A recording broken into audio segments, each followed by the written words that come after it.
Welcome to our today's session, and this video is about the essay Sir Roger at the Assizes, which was written by Joseph Edison. Joseph Edison നമുക്ക് എല്ലാവർക്കും familiar ആയിട്ടുള്ള ഒരാളാണല്ലോ അല്ലേ. Joseph എഡിസൻ്റെ പേര് കേൾക്കുമ്പോൾ തന്നെ നമ്മുടെ മനസ്സിലേക്കോട്ട് മറ്റൊരാളുടെ പേരും കൂടെ വരും, അതാണ് റിച്ചാർഡ് സ്റ്റീൽ. അപ്പോൾ ഈ എസ്സേ തുടങ്ങുന്നതിന് മുൻപായിട്ട് എസ്സേയുടെ ബാക്ക്ഗ്രൗണ്ട് ഹിസ്റ്ററിയും ജോസഫ് എഡിസൺ എന്ന് പറയുന്ന റൈറ്ററിനെ കുറിച്ചും അദ്ദേഹവും റിച്ചാർഡ് സ്റ്റീലും തമ്മിലുള്ള കണക്ഷനെ പറ്റിയും നമുക്ക് കുറച്ച് കാര്യങ്ങൾ നോക്കാം. Joseph Edison. He was an English essayist, poet, playwright and a politician, notable classic scholar, deeply influenced by Latin poetry. His name is usually remembered alongside that of his long-standing friend Richard Steele. In collaboration with Richard Steele, Edison published the periodical The Spectator from 1711 to 1714, appearing thrice weekly for 6 months. Joseph Addison ഏറ്റവും famous ആയിട്ടുള്ള ഒരു English എസ്സേയിസ്റ്റാണ്, പോയറ്റാണ്, play റൈറ്റാണ്, പൊളിറ്റീഷ്യനാണ്. Classic scholar എന്ന നിലയിൽ അദ്ദേഹം എന്നും ഒരു നോട്ടബിൾ ഫിഗർ ആയിരുന്നു. ലാറ്റിൻ പോയട്രിയുടെ ഇൻഫ്ലുവൻസ് അദ്ദേഹത്തിനുണ്ട്. അദ്ദേഹത്തിൻ്റെ പേര് ഓർക്കുമ്പം തന്നെ നമ്മുടെ മനസ്സിലോട്ട് മറ്റൊരാളുടെ പേരും കൂടെ വരുന്നുണ്ട്, റിച്ചാർഡ് സ്റ്റീൽ. എപ്പോഴും എഡിസൺ പറഞ്ഞു കഴിഞ്ഞാൽ കൂടെ റിച്ചാർഡ് സ്റ്റീൽ നമ്മൾ പറഞ്ഞിരിക്കും. റിച്ചാർഡ് സ്റ്റീലുമായി ചേർന്ന് ജോസഫ് എഡിസൺ 1711 to 1714 എന്ന സ്പാനിലാണ് പീരിയോഡിക്കലായ സ്പെക്ടേറ്റർ പബ്ലിഷ് ചെയ്തത്. സ്പെക്ടേറ്റർ എന്ന് പറയുമ്പം ആഴ്ചയിൽ 3 ദിവസമായിരുന്നു അതിൻ്റെ പബ്ലിഷിംഗ് ലെവലെന്ന് പറയുന്നത്.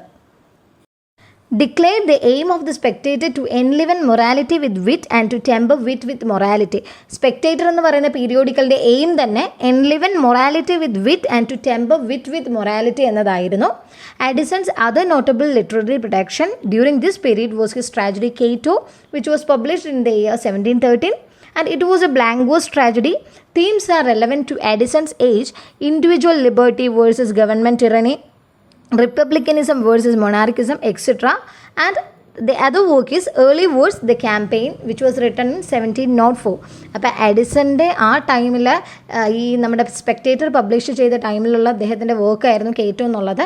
അത് അദ്ദേഹത്തിൻ്റെ ഒരു ബ്ലാങ്ക് വേർഡ്സ് ട്രാജഡി ആയിരുന്നു. എഡിസൻ്റെ ഏജിലുണ്ടായ എല്ലാ പ്രശ്നങ്ങളും തന്നെയായിരുന്നു ആ കേറ്റോ എന്ന് പറയുന്ന ട്രാജഡിയുടെ അകത്തെ തീംസും.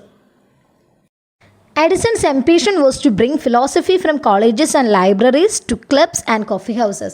ഇങ്ങനെ ഒരു പീരിയോഡിക്കൽ സ്പെക്ടേറ്റർ എന്ന് പറയുന്ന ഒരു പീരിയോഡിക്കൽ പബ്ലിഷ് ചെയ്യുന്നതിലൂടെ എഡിസൻ്റെയും സ്റ്റീലിൻ്റെയും പ്രധാന ഉദ്ദേശം എന്തെന്ന് വെച്ച് കഴിഞ്ഞാൽ കോളേജുകളിൽ നിന്നും ലൈബ്രറിയിൽ നിന്നും കണ്ടുവരുന്ന ആ ഫിലോസഫി ക്ലബിലും കോഫി ഹൗസിലും കൂടെ എത്തിക്കുക എന്നതായിരുന്നു. ഇനി എന്താണ് spectator club? Introduced in the second number of The Spectator, a fictitious London club with imaginary members, Mr. Spectators, one of the fictional characters, an observer of London society, allegedly wrote papers. Their imaginary conversations provided opinions in manners, morals, art and literature. Mild witty portrait of members. These members represent important sections of the society. Steele described 6 of the members of the club. They are Sir Roger de Coverley, Captain Sentry, Sir Andrew Freeport, Will Honeycomb, the clergyman and the student of law. Spectator club എന്ന് പറയുന്നത് നമ്മുടെ പീരിയോഡിക്കലായ സ്പെക്ടേറ്ററിനകത്തുള്ള London ക്ലബ്ബാണ്. അതിനകത്തുള്ളവർ മുഴുവനും imaginary മെമ്പേഴ്സാണ്. Main character എന്ന് പറയുന്നത് mister സ്പെക്ടേറ്ററാണ്. അദ്ദേഹം ഒരു fictional ക്യാരക്ടറാണ്. ഞാൻ പറഞ്ഞതുപോലെ ലണ്ടൻ സൊസൈറ്റീനെയൊക്കെ ഇങ്ങനെ ഒബ്സർവ് ചെയ്ത് എഴുതുന്ന ആളായിരുന്നു മിസ്റ്റർ സ്പെക്ടേറ്റർ. ഇതിലൂടെയുള്ള ഓരോ കോൺവെർസേഷൻസിനകത്തു നിന്നും നമുക്ക് മനസ്സിലാക്കാൻ സാധിക്കുന്നത് ആ ടൈമിൽ ആ ഒരു ഏജിൻ്റെ മാനേഴ്സ്, മോറൽസ്, ആർട്സ്, ലിറ്ററേച്ചർ ഇതിനെയൊക്കെ റിലേറ്റ് ചെയ്തുകൊണ്ടുള്ള ഒപ്പീനിയൻസ് ആയിരുന്നു. ഇതിലെ മെമ്പേഴ്സിനെ പോർട്രേ ചെയ്തിരിക്കുന്നത് പോലും മൈൽഡ് വിറ്റി രീതിയിലാണ് പോർട്രേ ചെയ്തിരിക്കുന്നത്. വേറെയും ക്യാരക്ടേഴ്സ് വരുന്നുണ്ട്. മെയിനായിട്ടുള്ള characters Sir Roger de Coverley, Captain Sentry, Sir Andrew Freeport, Will Honeycomb, the clergyman and the student of law. ഇത് ഇത്രയുമാണ് മെയിൻ ക്യാരക്ടേഴ്സ്. ഇതിൽ നമ്മുടെ എസ്സേയിലെ മെയിൻ ഫിഗർ എന്ന് പറയുന്നത് സർ റോജർ ഡി കവേർലിയാണ്. നമ്മളിപ്പോൾ ഡിസ്കസ് ചെയ്യുന്നത് എസ്സേ അല്ല കേട്ടോ. ഇതിൻ്റെ കുറച്ച് ബാക്ക്ഗ്രൗണ്ട് ഹിസ്റ്ററിയൊക്കെ പഠിച്ചാൽ മാത്രമേ ആ എസ്സേ നിങ്ങൾക്ക് എന്താണെന്നുള്ളത് മനസ്സിലാവുള്ളൂ. അതുകൊണ്ടാണ് ഞാൻ കുറച്ച് ഹിസ്റ്ററിയും ബാക്ക്ഗ്രൗണ്ടും ഒക്കെ കൂടെ കണക്ട് ചെയ്ത് നിങ്ങൾക്ക് പറഞ്ഞു തരുന്നത്. അതുകൊണ്ട് ഈ എസ്സേ വായിക്കുന്നതിന് മുൻപായിട്ടൊന്ന് ഗൂഗിൾ ചെയ്യുകയോ അല്ലെങ്കിൽ ഇതിൽ അറ്റാച്ച് ചെയ്തിരിക്കുന്ന PPT ഒന്ന് വായിച്ചു പോവുകയോ ചെയ്താൽ ഒന്നുകൂടെ നിങ്ങൾക്ക് ഹെൽപ്ഫുള്ളാണ്, മെമ്മറൈസ് ചെയ്യാൻ എളുപ്പമായിരിക്കും. Okay, let us continue. Sir Roger de Coverley. The principal character of Edison's essay was in fact not the creation of his but of his friend Richard Steele's.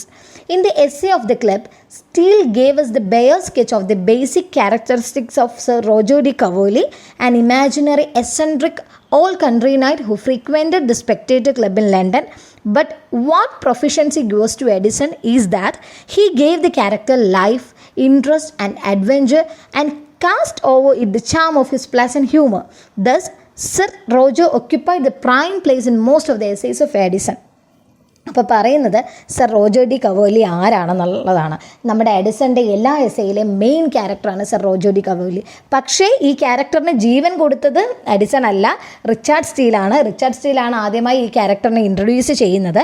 പക്ഷേ എഡിസൺ ആണ് റോജർ ഡി കവേർലി എന്ന് പറയുന്ന ക്യാരക്ടറിന് ഒരു ജീവൻ കൊടുത്തു എന്ന് വേണമെങ്കിൽ നമുക്ക് പറയാം. പുതിയൊരു ക്യാരക്ടർ, ലൈഫ്, ഇൻട്രസ്റ്റ്, അഡ്വെഞ്ചർ ഇതെല്ലാം ഈ ക്യാരക്ടറിലോട്ട് കയറ്റിയത് നമ്മുടെ എഡിസൺ ആണ്. അതുകൊണ്ട് തന്നെ എഡിസൻ്റെ എല്ലാ എസ്സേയിലും മെയിൻ ക്യാരക്ടറായിട്ട് വരുന്നത് നമ്മുടെ റോജർ ഡി കവേർലിയാണ്. Sir Roger, as portrayed by Steele and Edison, was a bachelor, although he had a family which consisted of sober and grave servants of his. Sir Roger was the best master, all in his family. He seldom changed his servants, so all the members were aged and grew old with Sir Roger. Sir Roger's behavior to them was all along good. His kindness and love went equally even in the treatment of his old dog to old grey horse.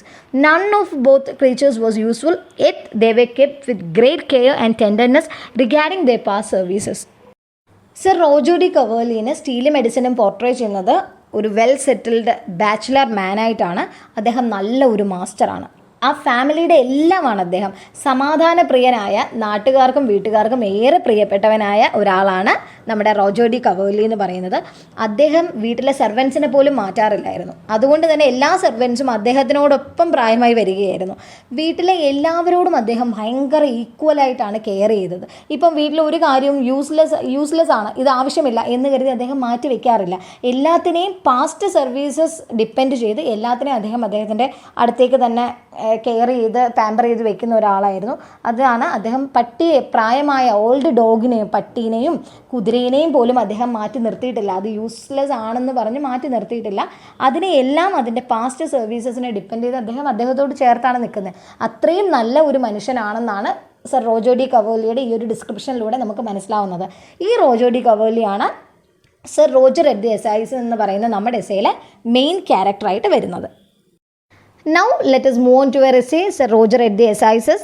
ഞാൻ introductory പാർട്ടിൽ ഈ എസ്സേയുടെ ഒരു background history ചെറുതായിട്ട് സൂചിപ്പിച്ചിരുന്നു. നിങ്ങൾക്ക് മനസ്സിലായെന്ന് വിശ്വസിക്കുന്നു. ആ ഒരു ഹിസ്റ്ററിക്കൽ ഐഡിയാസ് കുറച്ച് നിങ്ങൾ പഠിച്ചു കഴിഞ്ഞാൽ എന്താണ് സ്പെക്ടേറ്റർ ക്ലബ്ബ്, എന്താണ് പീരിയോഡിക്കൽ എസ്സേ, എന്താണ് ഈ ക്യാരക്ടേഴ്സ്, ആരൊക്കെയാണ് ഈ ക്യാരക്ടേഴ്സ്, ഇമാജിനറി മെമ്പേഴ്സ് ആരൊക്കെയാണ് ഈ ക്ലബിൻ്റെ എന്നൊക്കെ ഉള്ളത് നിങ്ങൾക്ക് മനസ്സിലാവും. അത് മനസ്സിലായി കഴിഞ്ഞാൽ പിന്നെ എസ്സേ പഠിക്കുക നിസ്സാരമായ കാര്യമാണ്. അപ്പം നമുക്ക് എസ്സേയിലോട്ട് വരാം. ഇതിലെ മെയിൻ ക്യാരക്ടേഴ്സ് എന്ന് പറയുന്നത് ഒന്ന് നമ്മുടെ നറേറ്ററാണ്, രണ്ടാമത്തത് സർ റോജർ, പിന്നീട് Will Wimble, yeoman, Tom Touchy, servant etcetera. Sir Roger at Assizes begins with the dictum that a man enjoys peace of mind when his conscience is clear and when his community appreciates his conduct. The narrator illustrates the maxim with the actions of Sir Roger at a country sessions court. He concludes the picture with the episode at the inn, which exposes the ridiculous aspects of the character. The narrator recalls a few instances of the general aspect shown to Sir Roger when he and Mr. Will Wimble travel with Sir Roger to attend a court session.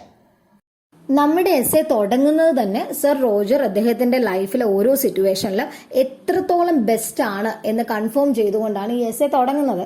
കാര്യം അദ്ദേഹത്തിൻ്റെ pleasing ബിഹേവിയറും അദ്ദേഹത്തിൻ്റെ കൈൻഡ്നെസ്സും കാരണം നെയ്ബേഴ്സിനും വീട്ടുകാർക്കും നാട്ടുകാർക്കും എല്ലാം അദ്ദേഹം ഒരുപോലെ പ്രിയപ്പെട്ടവനാണ്. അതിനുശേഷം നമ്മുടെ നറേറ്റർ ഒരു ഇൻസിഡന്റ് ഇതിനകത്ത് മെൻഷൻ ചെയ്യുകയാണ്. ആ ഇൻസിഡന്റ് എന്തെന്ന് വെച്ച് കഴിഞ്ഞാൽ സർ റോജറും വിൽ വിംബിൾ, അതായത് ആ ടൗണിലുള്ള ഒരു മാനാണ്, വിൽ വിംബിളുമായിട്ട് ഒരു കോർട്ട് സിറ്റിങ്ങിൽ കൺട്രി സൈഡിലോട്ട് ഇവർ പോവുകയാണ്. ഇവർ പോകുന്ന വഴി ഇവർക്ക് മുന്നേ പോയ 2 പേരുണ്ട്. ഒരാള് നമ്മുടെ ഒരു സെൻസിബിൾ ഫാമറായ യോമാനും മറ്റൊരാള് ടോം ടച്ച്. അയാൾ ഒരു എസെൻട്രിക് പേഴ്സൺ ആണ്. എന്ത് കാര്യത്തിനും പോയി ലീഗൽ ആക്ഷൻ നടത്തി അദ്ദേഹം, ഈ ടോം ടച്ച് ഇതിനകത്ത് മെൻഷൻ ചെയ്യുന്ന എന്തെന്ന് വെച്ച് കഴിഞ്ഞാൽ ടോം ടച്ചി എല്ലാവർക്കും എതിരെ കേസ് കൊടുക്കും.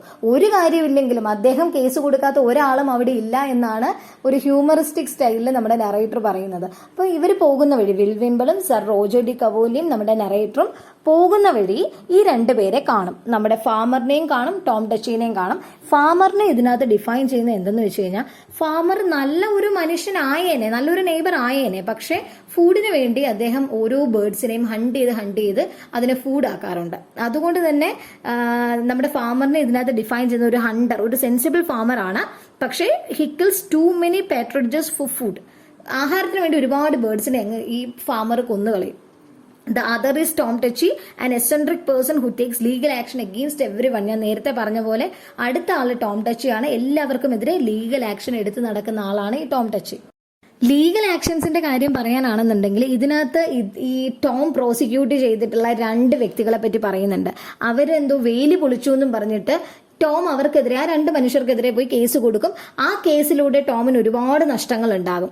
ആക്ച്വലി ഒരു വെൽ സെറ്റിൽഡ് ഫാമിലിയാണ് ഈ ടോം ടച്ചിൻ്റെത്.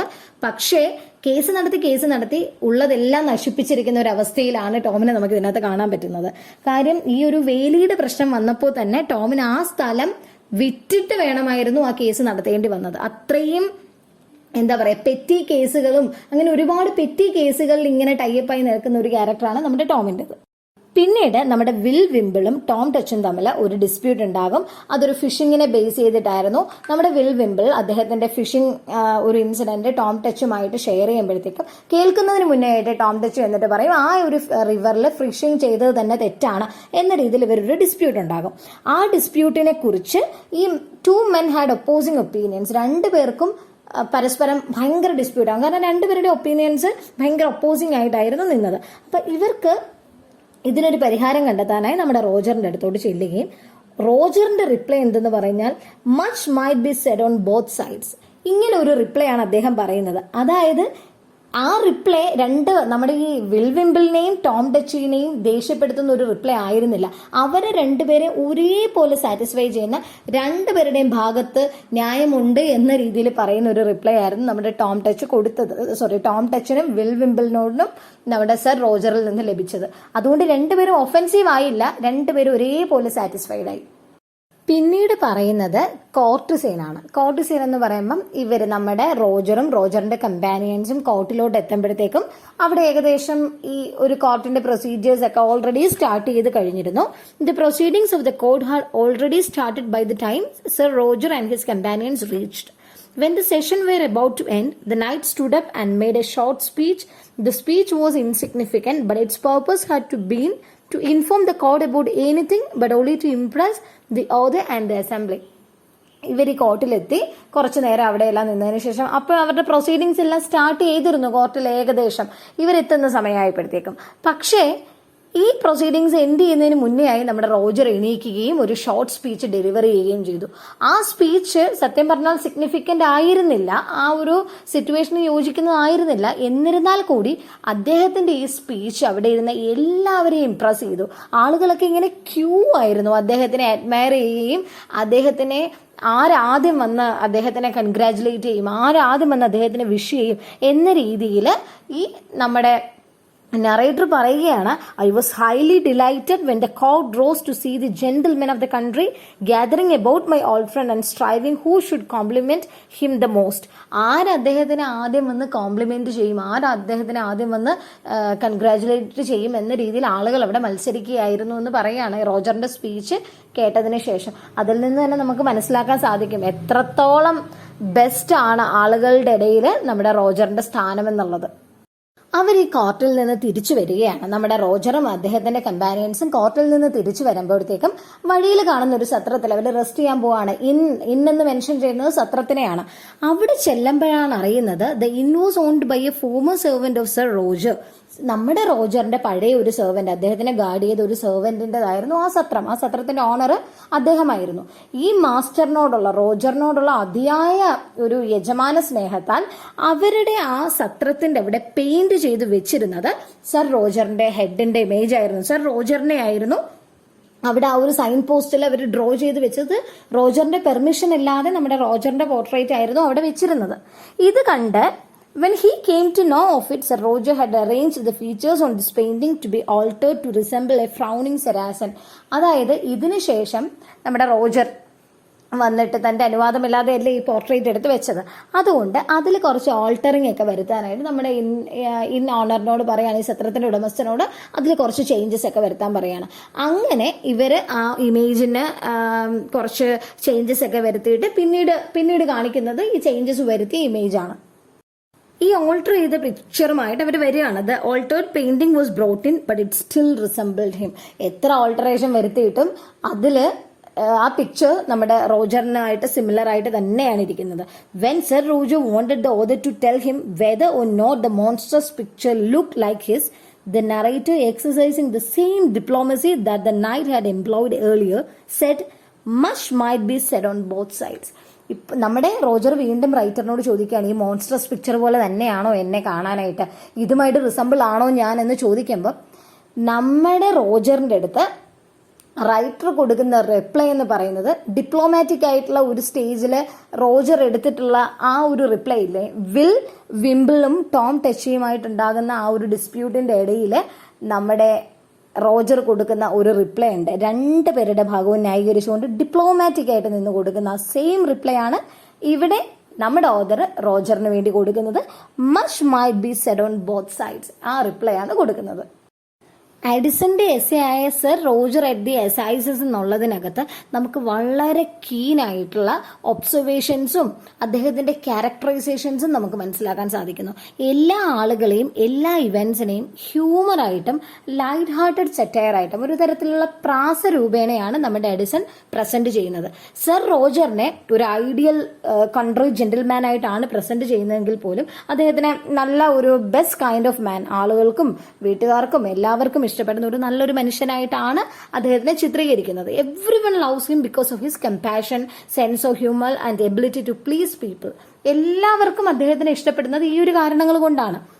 വിൽ വിംബിളിനെയും ടോം ടച്ചിനെയും ഇതിനകത്ത് റെപ്രസെന്റ് ചെയ്യുന്നത് മറ്റൊരു രീതിയിലാണ്.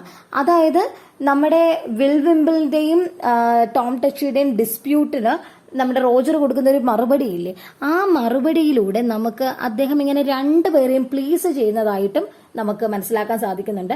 കോർട്ട് സമയത്ത് ചെന്നിട്ട് ഒരു സ്പീച്ച് ഇങ്ങനെ അദ്ദേഹം പറയുകയും നറേറ്ററിനെയും ഓഡിയൻസിനെയും ഇംപ്രസ് ചെയ്യുന്ന ആ ഒരു സ്റ്റേജും അദ്ദേഹത്തിന്റെ ക്യാരക്ടർ ട്രൈറ്റ്സ്, മറ്റൊരു ക്യാരക്ടർ ട്രൈറ്റ് ആയിട്ട് നമുക്ക് മനസ്സിലാക്കാം.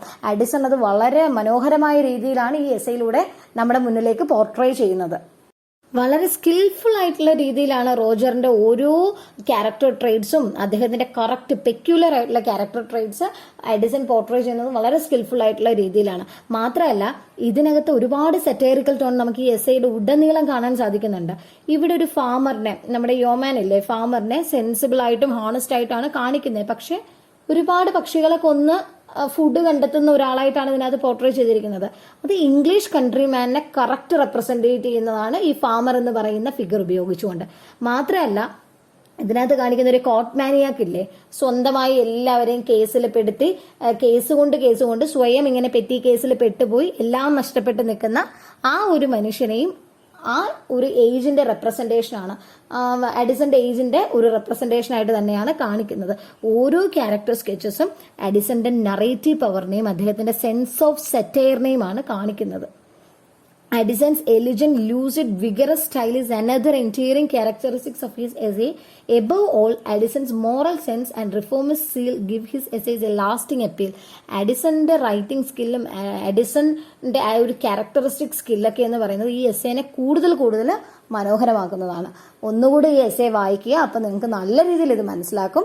Anyway, thank you so much. Have A nice day.